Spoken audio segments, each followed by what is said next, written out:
Blog Futur Chien Guide, rubrique Rencontre avec, article du vendredi 4 décembre 2020 intitulé Corinne, famille d'élevage épanouie. Bonjour Corinne. Bonjour Estelle. Bonjour, merci en tout cas de m'accorder ce temps avec toi d'échange. Alors Corinne, comme je le disais, on est sur le dernier épisode de l'année et voilà, j'avais le souhait d'interviewer une personne qui, en lien avec l'école des chiens guides de Paris, était à l'origine de tous ces futurs chiens guides. Alors pas de tous, tu vas me dire, mais justement, je voulais qu'on ait un peu au micro quelqu'un qui soit famille d'élevage. Alors, avant de revenir sur ton engagement, ton fort engagement en tant que famille d'élevage, est-ce que tu peux te présenter et nous dire un petit peu plus sur toi ? D'accord, donc je m'appelle Corinne Prével, j'ai 56 ans, je travaille dans une société d'assurance et je suis tombée dans les chiens guides en 2014 avec mon conjoint Jean-Marie. Et donc c'est une aventure que nous vivons en famille puisque nous avons 2 garçons qui ont 22 et 24 ans. J'habite à Paris. D'accord. Bon, en tout cas, justement, tu nous as parlé d'entrée de jeu de ton engagement avec les chiens guides d'aveugles. Est-ce que tu peux nous expliquer comment et quand ces chiens guides d'aveugles sont rentrés dans ta vie ? Ah, alors l'histoire est un peu particulière. En fait, en janvier 2014, j'ai changé d'entreprise, donc j'ai eu cette chance de pouvoir travailler pas très loin de chez moi. Et j'avais, en parallèle, je faisais de la natation, 1 fois par semaine dans un club dans le 14e arrondissement.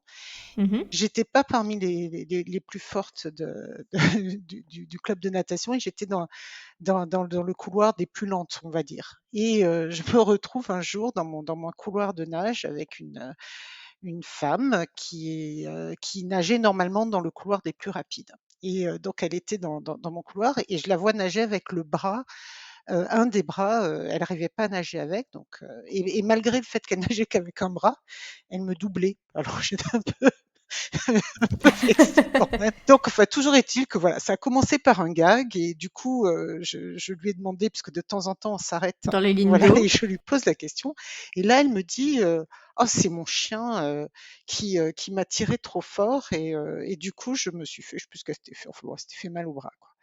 Et là elle me dit: «Bah oui, j'ai un élève, chien guide de l'école». Alors ça m'a je me suis dit: «Qu'est-ce que c'est que ce truc?» Et donc en gros, on a eu plusieurs cours comme ça et plusieurs cours où elle était dans ma ligne d'eau et semaine après semaine, elle a commencé à me raconter ce qu'elle faisait et j'ai trouvé que c'était incroyable cette histoire. J'avais évidemment déjà vu des chiens guides, mais j'avais jamais imaginé qu'avant d'être chien guide, il y avait quelque chose qui se passait, quoi. Et donc elle m'a raconté ça, donc c'est une famille de l'école, hein, Donc c'est une famille d'accueil ? oui, c'est une famille d'accueil. Donc c'est voilà, c'est Agnès. Elle avait fait ça, c'était sa fille Judith qui lui avait demandé de faire ça et donc elle s'était retrouvée embarquée, avec ce chien.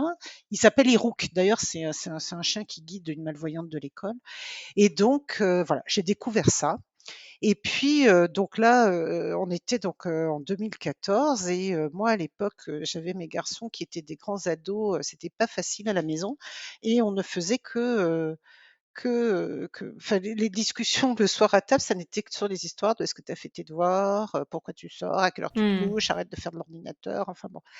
Et j'ai trouvé que c'était un projet, le projet de la famille d'accueil était quelque chose d'intéressant parce que c'était un projet sur 1 an. C'était un projet de s'occuper, d'un petit chien. J'en avais jamais eu, j'avais même plutôt peur des chiens. Et tu disais que tes garçons, à ce moment-là, ils avaient l'âge de la fille d'Agnès aussi, peut-être, ou pas ? Ils étaient peut-être un petit peu plus grands parce qu'elle, elle devait être, en seconde et moi, ils étaient genre en terminale, quelque chose comme ça. Et en tout cas, c'était des grands ados assez pénibles. Donc j'ai en fait, je suis rentrée dans cette histoire-là pour une histoire finalement qui avait pas grand-chose à voir avec, les malvoyants eux-mêmes. C'était plutôt au départ, tiens, c'est un projet intéressant, c'est un projet d'1 an, c'est un projet qui permettrait de réunir la famille autour de quelque chose. Oui, mais c'était un projet quand même très fort, même si l'origine ne vient pas de ton envie de contribuer, on va dire, initialement. C'était quand même de rassembler un peu ta famille autour de quelque chose de commun, si je comprends bien. C'était exactement ça. C'était réussir à retrouver quelque chose qu'on pouvait faire tous ensemble. Intéressant. Je savais pas du tout que tu étais partie là-dedans comme ça. Ah bah, je suis rentrée par là. C'est après qu'est venue la vocation, je dirais. D'accord. Et donc, j'ai commencé comme ça et du coup, j'ai été voir parce elle m'avait expliqué qu'il fallait l'emmener partout. Bah, elle m'avait super bien drivé, Agnès. Et donc, là, je venais donc d'arriver dans cette entreprise qui, en plus, est une société d'assurance du monde de la mutualité française, donc assez ouvert à ce genre de choses, au travail autour du handicap, enfin bon. Donc j'ai été voir notre, DRH, directrice des ressources humaines, à l'époque. Je lui ai parlé de ce projet-là et tout de suite, elle a accroché. Et elle m'a dit: «Écoute, c'est une super idée», et ni une ni deux, elle a appelé l'école de Paris. D'accord, immédiatement. Ah oui. Et l'école de Paris, a accepté, de venir dans mon entreprise faire une présentation. D'accord. Donc ils sont venus avec, une famille d'accueil, un monsieur d'une famille d'accueil, un malvoyant, une malvoyante et donc 2 chiens et un représentant de l'école. Je sais qu'ils étaient 3 et donc ils ont organisé ça, ils ont tenu un stand, à côté de la cantine là et puis surtout il y a eu une réunion dans la grande salle du conseil là avec, un nombre de gens de l'entreprise qui sont venus incroyable. Il y avait trop de gens. L'objectif de l'intervention, c'était de présenter ton projet au sein de l'entreprise ou de présenter l'école de chien guide en général et l'éducation des chiens? C'était de présenter l'école, c'était de parler des familles d'accueil et c'était de dire que l'entreprise était d'accord si des salariés étaient intéressés par cette expérience. D'accord, donc ta demande directement à la DRH a suscité et a engagé en fait une réflexion plus large que juste ton projet individuel en disant bah nous on est partant pour faire ça avec plusieurs de nos salariés. Ah, Exactement. c'est génial. Et donc d'ailleurs, je n'ai pas été la seule à déposer un dossier. Mais enfin, ce qui est quand même fou, c'est que c'est lors de cette présentation-là que j'ai vraiment vu une malvoyante avec son chien. Je ne l'ai plus jamais revue cette femme. Mais elle a été juste incroyable. Elle nous a raconté plein de choses sur son chien, elle nous a raconté plein de choses sur l'éducation, sur ces chiens qui connaissaient tellement d'ordres, qui étaient avec le summum qui était qu'ils étaient capables de refuser d'avancer s'ils pensaient qu'il y avait un danger, même Oui, si, leur maître leur demandait enfin la désobéissance, oui, aller jusqu'à la désobéissance qui est un peu le summum de l'éducation, oui, oui, dont oui. nous a parlé Bernadette, justement, parce elle l'a vécu, Bernadette, en étant guidée par Mara, et c'était impressionnant, ouais, cette capacité à refuser l'ordre pour mettre en sécurité son maître, tout simplement. Oui, oui, oui et donc c'est là que j'ai vraiment entendu la première fois et que j'ai vraiment été touchée. Parce que j'entendais, de cette personne qui racontait son lien avec le chien.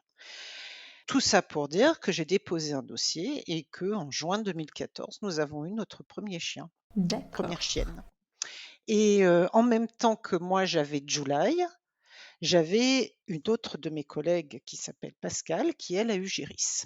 Voilà et c'est comme ça que dans l'entreprise, on s'est retrouvés avec 2 chiots, petits à l'époque. Moi je sais que la mienne, je l'ai eue à 2 mois et 1 semaine. Je crois qu'ils les ont rarement donnés aussi jeunes. Mhm. Puis, Giris qui est arrivé tout de suite après et donc les 2 petites chiennes dans l'entreprise, ça a été quand même quelque chose d'incroyable. Parce que vous vous croisiez souvent entre Pascal et toi avec Géris et July? Ah bah, heureusement, on n'était pas au même étage, mais du coup, oui, bien sûr, on a passé, tous ces mois quasiment tout le temps ensemble. C'est-à-dire qu'effectivement, le midi, ben, on les sortait, il y avait bon, quand ils sont petits, toutes ces étapes où il faut leur faire faire leurs besoins très, très régulièrement, enfin bon et alors donc du coup, moi, ça m'a apporté quelque chose d'incroyable, c'est que cette entreprise, ça faisait donc j'étais pas arrivée depuis très longtemps. Je connaissais pas, beaucoup de gens. Tu connaissais Pascal ou pas du tout? Non, je la connaissais pas, mais je l'ai connue avec les chiens et j'ai connu beaucoup de gens avec les chiens. C'est-à-dire que le fait d'avoir ce petit chiot dans l'entreprise a fait qu'il y a énormément de gens qui sont venus me voir et cette fois-ci sans aucun rapport, avec, mon métier, hein, puisque j'ai connu des gens de toutes les équipes, dans cette entreprise grâce aux chiens. On m'a énormément aidée parce que c'était pas toujours facile avec un chiot, il y avait quand même des réunions, des choses comme ça, donc beaucoup de gens m'ont aidée et voilà, c'était une époque absolument magique. Ils t'ont un peu gardé le chien pendant tes réunions d'importance ou des choses comme ça? Oh, beaucoup, beaucoup, beaucoup, beaucoup. Avec plaisir, j'imagine. Oui, oui, oui, j'avais, on appelait ça, enfin que ça soit Pascal avec Géris ou moi avec July, on appelait ça le club des tatas et des tontons de, de tous les gens qui venaient. Oui, oui, bien sûr, c'était formidable, quoi, hein. Il suffisait que je demande à quelqu'un en disant, ou alors j'étais justement en réunion, puis je voyais quand même les chiots, il faut quand même assez souvent les sortir. Il y avait toujours quelqu'un pour venir me le prendre, le sortir. Ouais, c'était sympa comme tout. C'est chouette, il y a eu une solidarité du coup, Énorme. parce que le projet était porté par la DRH Oui, notamment et oui. qu'il avait été un peu démystifié dès le début en fait. Oui, je pense qu'il y a eu, surtout sur, cette première fois, une espèce aussi de très grande fierté que notre entreprise, s'engage sur ce genre de voilà, de projet. C'était oui, Mm. c'était très sympa. Voilà, donc c'est comme ça que je suis rentrée dans les chiens guides en commençant donc comme famille d'accueil.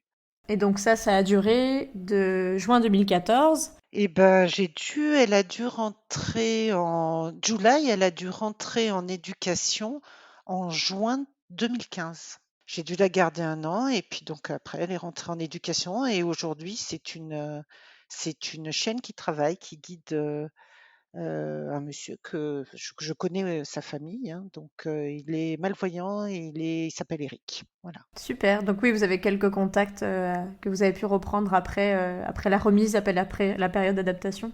Non, non, j'ai revu July, elle était déjà plus âgée, elle devait avoir déjà 3 ans. Mhm. Je l'ai revue longtemps après grâce à Agnès, toujours Agnès qui m'avait parlé de ce projet-là et Agnès qui a croisé en fait, Eric, et sa femme Aurélie, elle les a croisés aux Journées Portes Ouvertes à Vincennes. Mhm. Elle a entendu, le nom de July et quand elle s'est retournée, elle a reconnu la chienne. Oh, donc t'as pu reprendre contact. Oui, oui, oui, et j'ai des contacts avec eux et c'est formidable. Elle est magnifique, elle travaille super bien. Voilà, c'est une chaîne magnifique. C'est la première, je pense que celle qu'on a, la première qu'on a, ça reste toujours quelque chose. Oui, oui, moi c'est pareil avec mon premier relais. C'était certes qu'un week-end, ça paraît avec le recul très très très peu, mais c'était la première fois qu'on me confiait la responsabilité si grande C'est euh, vrai. d'accueillir chez moi pendant 3 petits jours, 2 jours et demi, un élève chien guide de 7 mois que je ne connaissais ni d'Ève ni d'Adam. J'avais jamais eu de chien dans cet appartement. Enfin, c'était vraiment... Oui. Donc je pense que le premier reste, Mm, peu importe. mm. Et du coup, en juin 2015, elle est rentrée en éducation. Et comment c'était pour toi à ce moment-là? Vous aviez... Est-ce que déjà elle avait sa mission qu'elle avait pour ton foyer au sein de ta famille, avec tes grands ados, ça s'est passé comment au final? Eh ben, comme je l'espérais, comme je l'espérais. Ouais. Je dirais pas qu'ils s'en sont beaucoup occupés, hein, c'est pas c'est non, mais effectivement, ça a produit les effets que j'espérais, c'est-à-dire que on a retrouvé avec ce projet des, voilà, un centre d'intérêt positif qui n'était pas, juste, de réclamation de ma part, voilà. C'était un sujet d'échange, un sujet de discussion, de partage, bon, ils s'en sont quand même un petit peu occupés, voilà, c'était exactement ce que je voulais. Par contre, là où j'avais dit: «Ça sera un projet d'un an», c'est pas devenu c'est devenu un projet d'une vie peut-être. Parce que ce qui s'est passé, c'est que Jean-Marie, mon conjoint, qui lui était, plus que sur, la réserve, hein. Il voulait Mhm. c'était pas un truc qui l'amusait du tout, il a vraiment fait sous contrainte. En plus, nous, on a toujours été très chats. Donc on a toujours eu des chats à la maison, donc il disait qu'il aimait pas les chiens, et là avec July, il a découvert, voilà nouvelle c'est particulier la relation avec un chien et là il a été j'ai cru qu'il allait me faire une dépression quand elle est partie, en éducation et du coup, c'est lui qui a demandé à recommencer. Alors que normalement, ça n'était censé durer qu'1 année. Donc on a recommencé. Donc au bout d'une année, vous avez récidivé. Ah complètement, oui, on a récidivé. Comment ça s'est passé dès l'entrée en éducation de July? Il y a eu cette envie, avant l'été ou pas, de repartir dans une nouvelle aventure avec un nouveau chiot? En fait, elle a dû rentrer en juin à l'école et je crois, je sais plus pourquoi, mais on a gardé Géris, donc la chienne de Pascal. Donc en fait, le mois de vacances d'été, on a gardé Géris. Donc vous avez été la famille relais de Géris, du coup? On a dû avoir quelques temps, on a dû récupérer July, je sais plus pourquoi. Ça, je sais que la remise de July, c'était quand même un peu étonnant parce que moi, j'ai pleuré toutes les larmes de mon corps quand elle a été pour rentrer à l'école. Et en fait, elle n'était pas rentrée depuis 2 heures, qui m'avait appelé en me disant qu'il fallait que je la récupère la semaine d'après. Et il y a eu énormément d'allers-retours avec July, hein. On l'a récupérée plusieurs fois. Et quand ça a vraiment été terminé, en fait, là, on a eu notre deuxième chienne. D'accord. Et donc là, on a redémarré avec un chiot. Donc le deuxième show est arrivé quand? Fin 2015, quelque chose comme ça. Mais Laïa. Donc, July, c'était une labrador noire. Laïa, c'était un croisé entre golden et labrador beige. Mhm. Magnifique. Très, très belle chienne. Toujours est-il qu'ils nous ont confié Laïa, qui était une chienne formidable, qui allait tout très bien. Elle aurait pu être un chien guide formidable, mais ils l'ont réformée au bout d'un an. Donc en fait, on a tout fait. On a fait les formations. Elle aurait dû aussi, enfin, elle était très, très bien partie pour devenir chien guide, mais elle a été réformée. Donc elle a été réformée pour cause santé en fait, pas forcément par rapport à l'éducation. Oui, de santé. En fait, elle était en très, très bonne santé, mais elle n'avait pas d'émail sur les dents et donc il y avait toute une portée, hein, comme ça et finalement, ils ont décidé qu'ils ne pouvaient pas confier des chiens, avec un problème comme ça parce qu'aucun véto ne pouvait s'engager sur le fait qu'il y aurait pas des problèmes plus tard en tant qu'adulte et tu le sais comme moi, ils essayent de faire en sorte que les chiens qui sont donnés, fassent leur travail, le plus possible ils essayent d'éviter tous les problèmes de santé qui pourraient faire que le chien pourrait pas aller jusqu'à Oui, la retraite, hein. la formation d'un binôme chien guide maître avec son maître, c'est pas quelque chose qu'on fait pour 2 ans. On essaye Voilà. que ça dure le plus longtemps possible dans le respect du chien et de son bien-être. Mais dans tous les cas, on s'engage en général sur 8 ans au moins, quoi. Ils essayent de voir un peu plus loin. Voilà et là, ils pouvaient pas garantir, ouais, ils pouvaient pas garantir qu'il y aurait pas de problème dentaire et alors que moi j'avais, Laïa, Pascal, elle, a eu une deuxième chienne, une labradoodle qui s'appelait, Lima et là, on a une troisième collègue qui s'est lancée aussi dedans. C'est chouette, ouais. Voilà. Donc vous aviez 3 chiots en 2016, il y avait 3 chiots. Voilà, on est passé à 3. Voilà, oui et puis après on est passé à 4. D'accord, ça a continué d'augmenter. Ah, voilà, oui, oui, on a eu un moment, on est monté à quatre chiens dans les locaux. Et toujours avec Voilà. l'accord et la motivation de l'entreprise. Oui, oui, oui, oui, oui, oui, oui, oui, Ouais, oui. c'est ça qui est chouette. Après, c'est Lisa qui a eu une amie. Exactement. Enfin bon, c'était quand même. Et donc, Laïa est quand même restée 1 an avec toi. Ouais, ouais. Et là, en fait, par contre, quand je dis qu'elle était avec moi dans l'entreprise, en fait, elle l'était pas beaucoup parce qu'à l'époque, mon conjoint a pris une année sabbatique. Du coup, c'est lui qui s'est énormément occupé de Laïa. Donc, ça a vraiment été sa chienne. Autant, July, c'était plus la mienne parce qu'elle était tout le temps avec moi au bureau. Autant là, Laïa, c'était plus la sienne elle l'a suivie partout. Lui qui était assez réfractaire au projet au début, hein. Ouais, ouais. Et alors là, encore plus grosse dépression quand il a fallu rendre Laïa. Vous l'avez pas adopté, c'est ce que j'allais te demander justement. Non, on l'a pas adopté parce qu'en fait, l'adoption, il faut pouvoir garantir que ces chiens qui sont habitués à être tout le temps avec quelqu'un, on va pas les laisser seuls. Du coup, elle a été adoptée par une famille à Nancy. D'accord. Bon, en tout cas, c'était une super chienne, donc je pense qu'ils ont tiré le bon lot. Mais je recommande toujours autour de moi aux gens qui veulent adopter un chien de regarder du côté de l'école parce que ça reste quand même des chiens, c'est des super chiens, souvent, enfin, très bien élevés. Du coup, elle a été adoptée. Deuxième dépression pour monsieur. Et donc, tout de suite derrière, on redemande un chien. D'accord. Et donc là, en 2016, c'est Malice qui arrive, fin d'année 2016. D'accord. Donc, oui, tout juste 1 an après Laïa. Donc là, bah, donc on redémarre avec Malice. C'était le chiot parfait, obéissante. C'est dingue, on me l'a donnée, elle était toute facile. Donc, petit labrador de 4 mois, tout noir, qui débarque chez toi. Alors c'est une chienne qui vient d'un élevage du sud-ouest, je crois. Ce qui doit d'ailleurs expliquer pourquoi ensuite elle est devenue.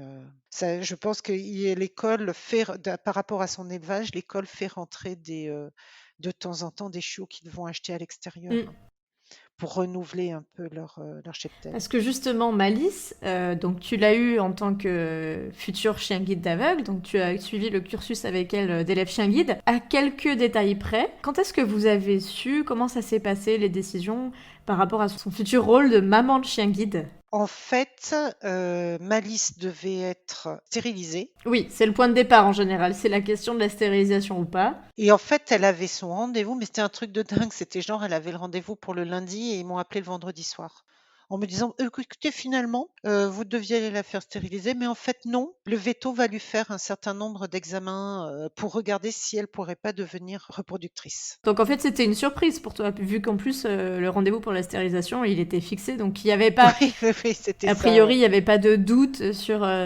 son devenir, et là, du jour au lendemain, Ah, et c'était pour July, la première que j'avais eue. Ils avaient envisagé déjà qu'elle soit reproductrice et on avait suivi tous les examens médicaux et en fait, elle n'avait pas été prise comme reproductrice parce qu'elle avait, je sais plus quoi au coude. Les mhm. reproducteurs sont des chiens assez parfaits, hein. C'est-à-dire qu'ils les checkent complètement physiquement pour vérifier qu'il n'y a pas de dysplasie des hanches, des dysplasies du coude, qu'il n'y a pas de problème cardiaque. Enfin bon. C'est ce que j'expliquais dans mon dernier article sur mon blog sur, bah voilà, c'est maman de chien guide. Et en effet, comme tu dis, il y a un check alors côté santé, mais aussi côté psychologique où il y a des tests dans le cadre du réseau des fédérations de chiens guides avec le CCK. Donc Malice a eu affaire du coup à tout ce processus. Oui, une première fois, sur l'école de Paris, ils l'ont regardé, ils ont fait tous ces tests parce qu'en fait, je crois qu'il y a 3 niveaux de tests. Mhm, Il y a les tests, physiques, donc ça a été fait par le veto, de l'école. Psychologiste, je pense que ça, c'est, ce qu'en ont pensé les éducateurs de Paris parce qu'ils l'avaient pris pendant 2 jours. mhm. Puis il y a des tests génétiques. Par exemple, elle a été testée, elle est porteuse du gène de l'épilepsie. Alors en l'occurrence, ça l'a pas empêchée de devenir reproductrice, mais du coup, ils font attention par rapport au mâle, je crois, pour vérifier que le mâle n'est pas lui-même porteur, de ce gène. Mhm. Et puis effectivement, une fois qu'ils ont fait ça, en tout cas, toujours est-il qu'elle a été emmenée par un bénévole de l'école justement au CZK. Et là, ils ont refait toute une batterie de tests. Et notamment un test psychologique qui est assez rigolo parce qu'on peut le voir sur Internet. Je l'ai mis dans mon dernier article, c'est la page YouTube du CZK.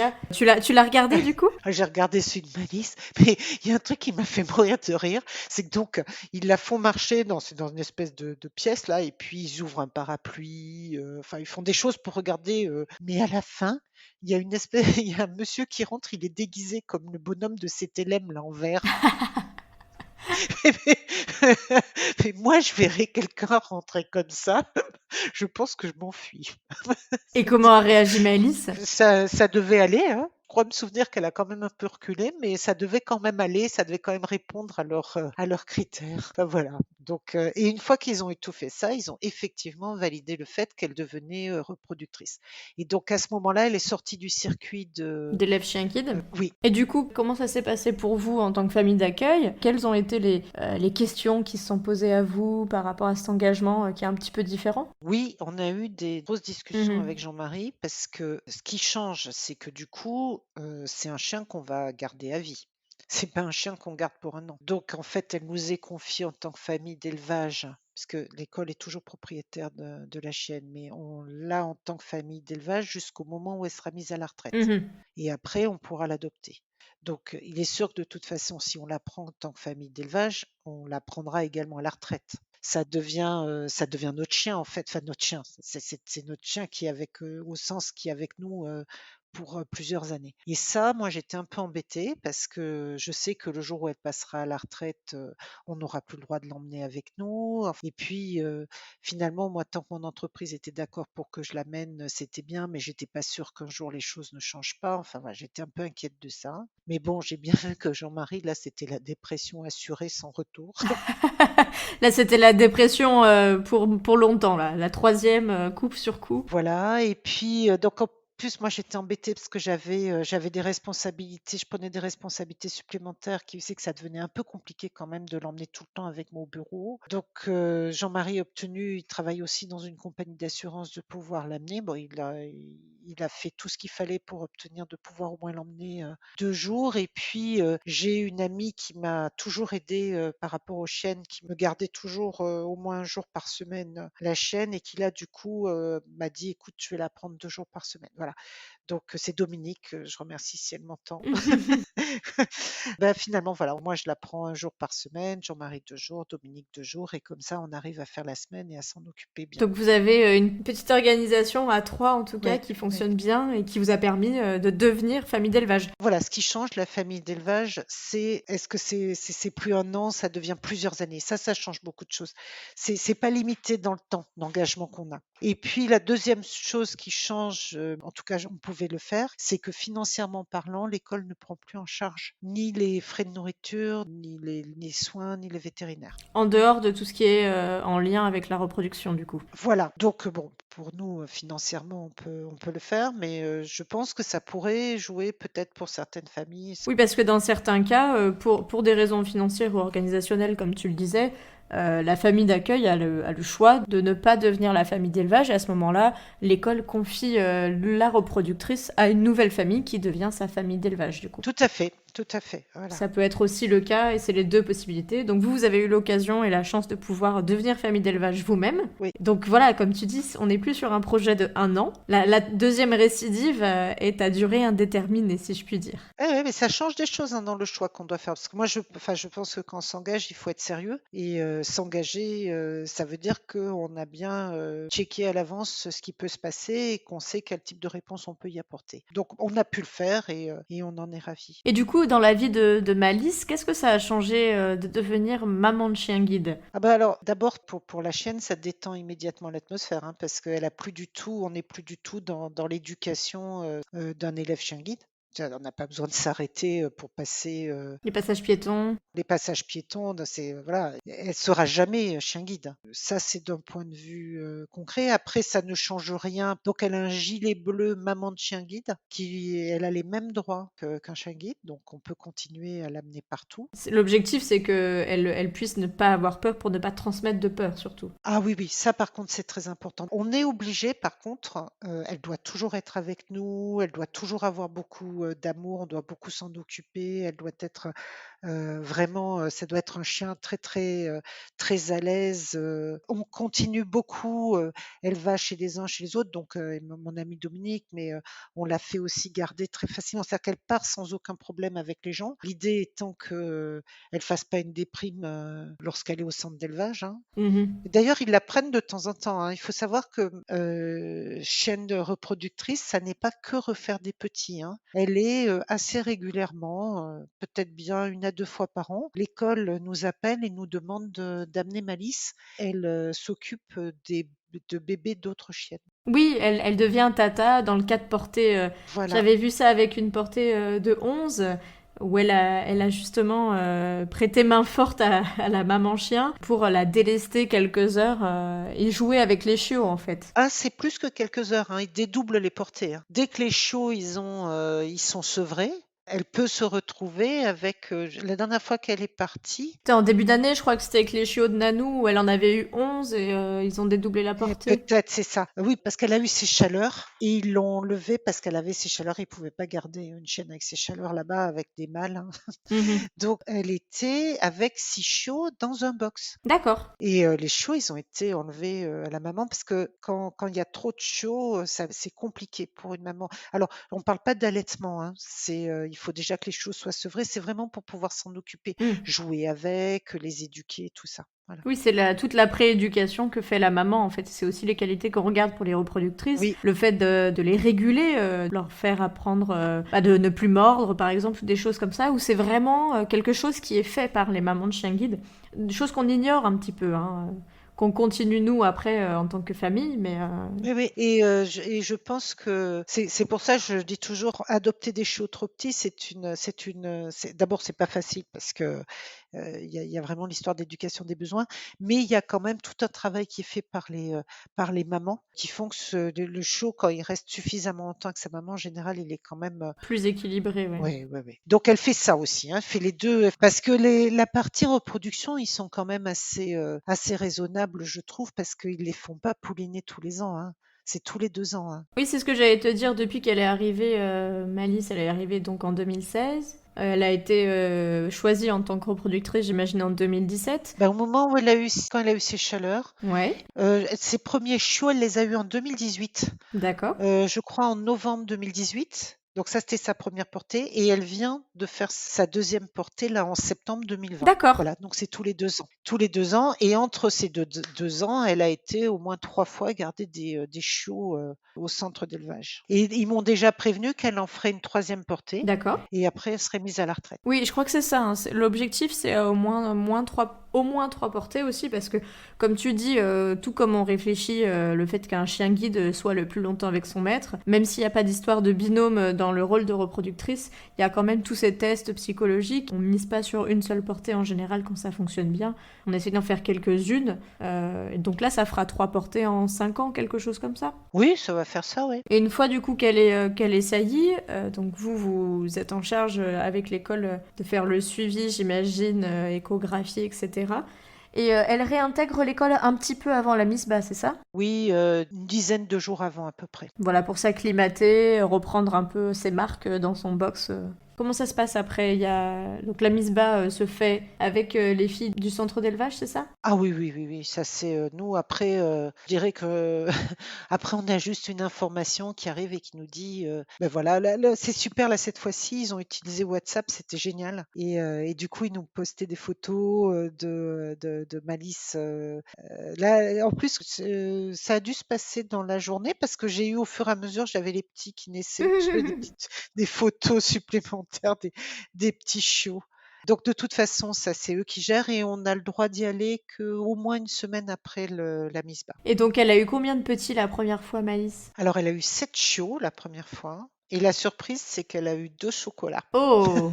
Elle a eu 5 noirs et 2 chocolats et en fait, je crois que la couleur chocolat est une couleur, récessive Mhm. et donc c'est vrai que j'avais vu elle venait d'un élevage donc qui était dans le sud-ouest et sa maman était chocolat. D'accord. Donc probablement que le mâle, qui était un beau labrador noir, avait lui aussi, des ancêtres, au moins un ancêtre chocolat, voilà.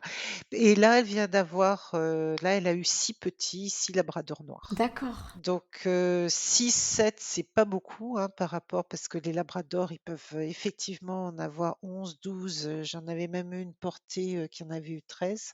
J'étais plutôt contente qu'elle en ait pas trop parce que, voilà, elles ont 8 mamelles, je trouve que c'est beaucoup trop d'en Mhm. avoir, 12 hein, et puis mais je me suis dit: «Bon, ils vont peut-être penser qu'elle est, un peu, une flemmarde». À l'école, ils m'ont rassurée en me disant: «Non, non, c'est bien qu'elle en ait 6 parce que justement, elle va bien pouvoir s'en occuper et quand ils en ont trop, c'est des fois un petit peu compliqué et ils sont effectivement obligés du coup de faire appel à d'autres mamans pour, venir s'en occuper». Mhm. Et donc là, les derniers chiots qu'elle a eus, les 6 tout noirs, elle les a eus il y a quelques mois. Du coup, ça veut dire qu'elle est déjà rentrée? Comment ça se passe après la... Alors là, cette fois-ci, elle est rentrée plus tôt que la première fois. La première fois, elle avait tenu 3 mois et demi. Là, elle a tenu 2 mois.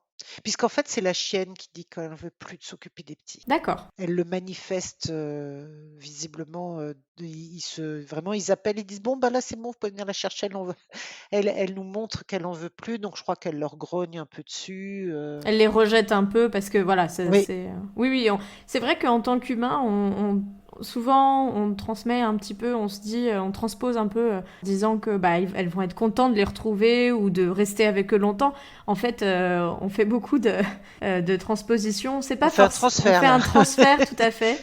Et au final, on se rend compte que, enfin, je pense que par ton expérience avec Malice, t'as pu le constater que c'est pas forcément quelque chose qui lui manque forcément quand elle rentre à la maison. Ah, pas du tout. Et alors, quand on va la chercher, elle s'en va, mais même pas, elle se retourne.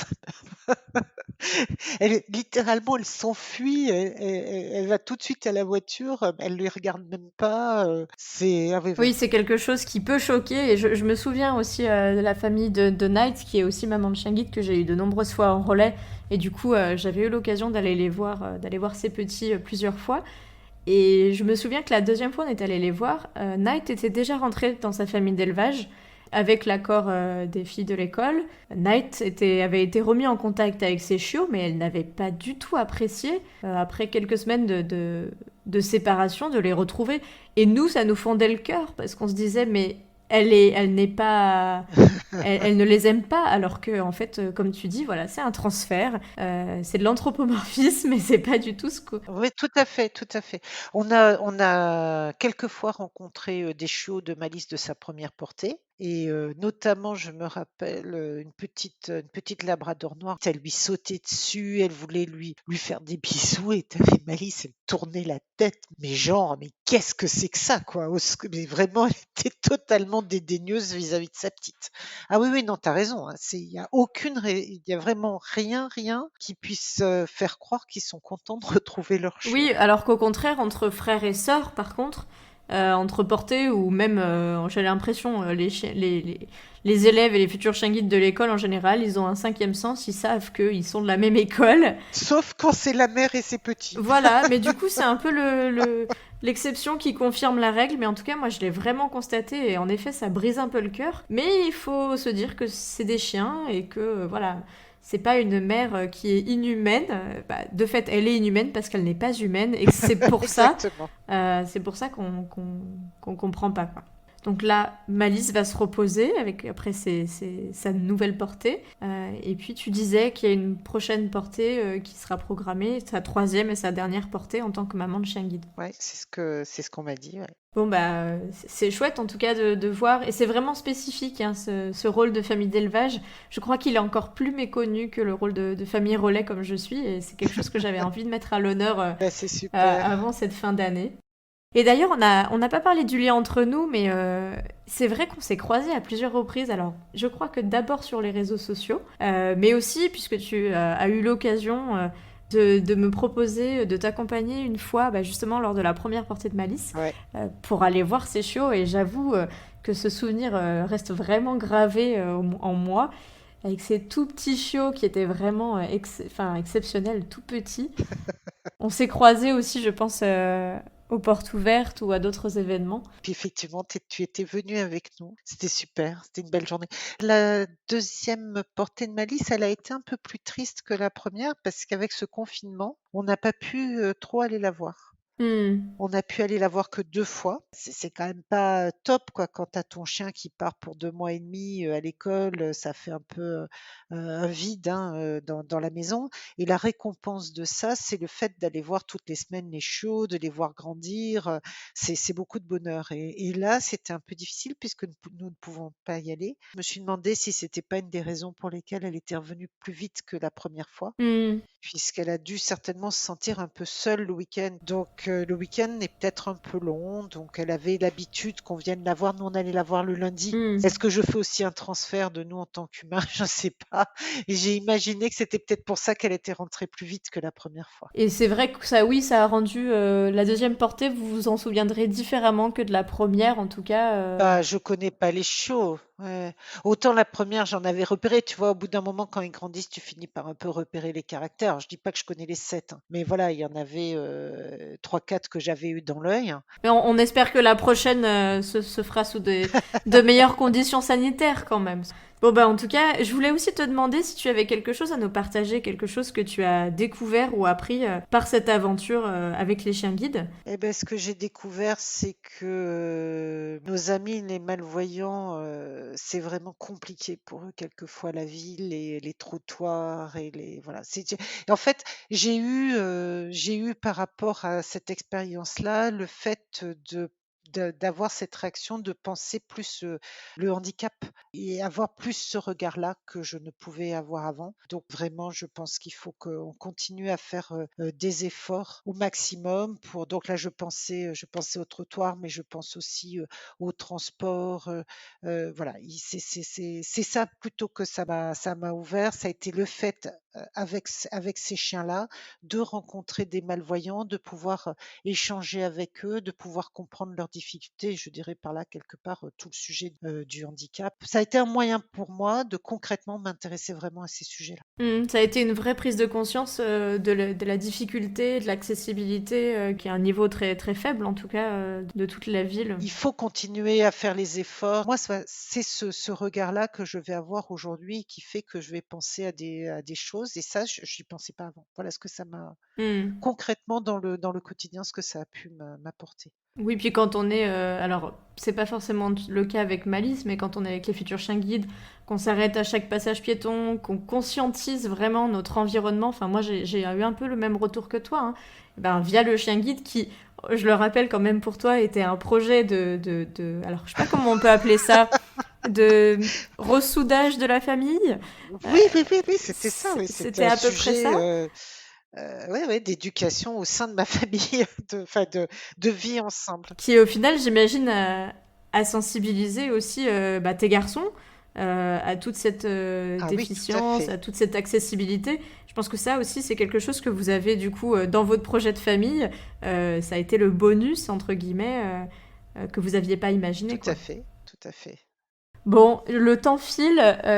J'avais quelques petites questions de fin que je pose régulièrement. La première, c'est quelle a été ta ou tes plus grosses hontes avec un de tes élèves chien guide ou avec Malice.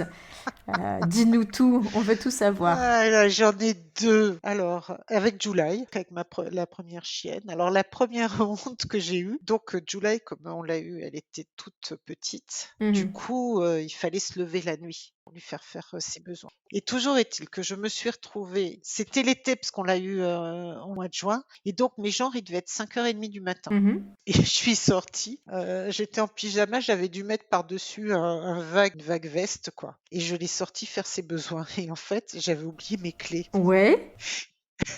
Donc, je me suis retrouvée dans la rue en pyjama avec la chienne qui avait fait ses besoins. J'avais pas les clés, j'avais pas mon téléphone. Et donc en bas de l'immeuble, pour situer. En bas de l'immeuble, mais en plus, moi, mon immeuble, il y a un grand jardin entre l'immeuble et la rue, et il y a une grille avec un code. Mais comme moi, ma clé, il y a un... Il y a un badge. Ouais, ben, je connais pas le code. J'ai dû passer une heure, une heure à faire le trottoir en Ah pyjama. oui. Personne m'entend. Enfin, voilà. Donc, et c'est le gardien qui a dû arriver à 6h30 du matin qui m'a fait rentrer. Voilà. Donc ça, c'était surtout un truc. Je me suis dit, j'étais un peu furax après Jean-Marie qui se soit même pas rendu compte que j'étais pas revenue me coucher au bout d'un délai normal. Bah oui, c'est ce que j'allais dire, c'est que tout le monde dormait sur ses Voilà, deux mais ça, j'ai oreilles. manqué à personne et ouais, bon, heureusement, ça c'est ouais, c'était et alors la deuxième, ça c'était une honte phénoménale. Alors je sais plus si c'était July ou Laïa, c'était une des 2. Et en fait, ce qui s'est passé, c'est que elle était toute petite, il fallait absolument, pour être sûr qu'il y ait pas d'accident de pipi, il fallait la faire sortir, quasiment toutes les heures et demie. Mhm. J'avais une conversation qui avait duré beaucoup trop longtemps au téléphone et tout d'un coup, je réalise que là, il va falloir y aller, donc je raccroche, je pars en courant. Il faut savoir qu'un chiot ne fait jamais, là où il considère que se trouve sa place. Mhm.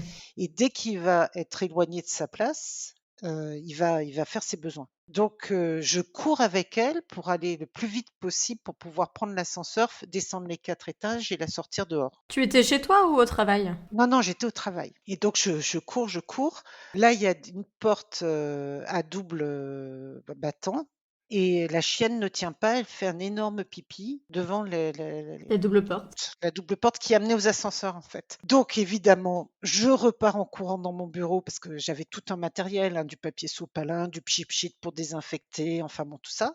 Je reviens en courant et je commence à nettoyer.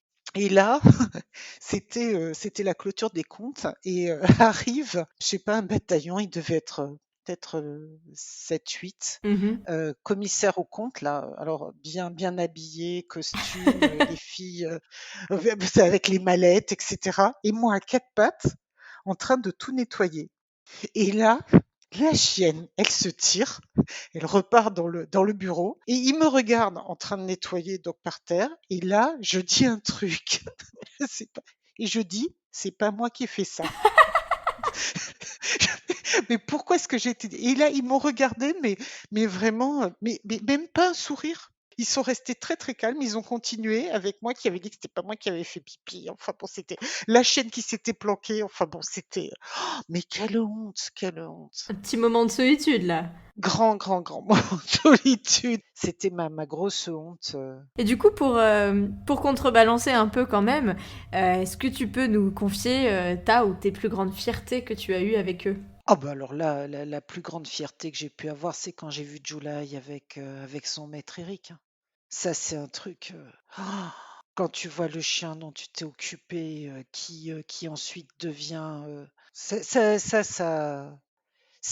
un truc, j'en ai encore des frissons, quoi. C'est magnifique, magnifique, magnifique. Quand j'ai revu July, bon, elle était complètement hystérique, folle de joie de me voir. Et il n'empêche que quand Eric l'a rappelé pour qu'elle vienne travailler avec lui, tout de suite elle y va. Elle obéit au doigt et à l'œil, elle l'accompagne, elle lui montre le chemin. Et là, c'est waouh, tu te dis, on a contribué un petit peu parce que c'est évidemment l'éducation, c'est le travail formidable de ceux qui les élèvent après, qui amènent à ça, mais tu as un petit peu contribué à ça quand même, quoi. Et ça, c'est énorme. Pouvoir aider quelqu'un, c'est formidable. Hmm.